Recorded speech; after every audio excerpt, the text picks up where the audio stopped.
ঢাকা ১৪ ও ১৬ আসনের মধ্যে ১৮% ভোট কেন্দ্রকে ঝুঁকিপূর্ণ ঘোষণা করা হয়েছে বলে জানিয়েছেন সেনাবাহিনীর Mirpur camp commander lieutenant colonel S M Fuad Masrur.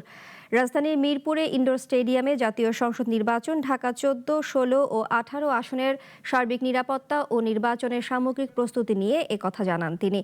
Lieutenant colonel S M Fuad Masroor বলেন, ঢাকা ১৪ ও ১৬ আসনকে অধিক ঝুঁকিপূর্ণ হিসেবে চিহ্নিত করা হয়েছে। অধিক ঝুঁকিপূর্ণ, মধ্যম ও সাধারণ হিসেবে ভোট কেন্দ্র চিহ্নিত করে সেই হিসেবেই ব্যবস্থা নেওয়া হচ্ছে। ভোটারদের নির্বিঘ্নে আসা যাওয়ার বিষয়ে সজাগ থাকার কথাও জানান তিনি।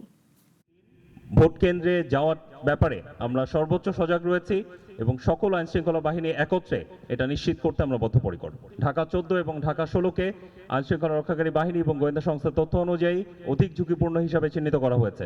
সো যেখানে অধিক ঝুঁকিপূর্ণ হিসাবে চিহ্নিত করা হয়েছে সেই হিসাবে আমাদের কার্যকরী ব্যবস্থা অলরেডি গ্রহণ করা হয়েছে।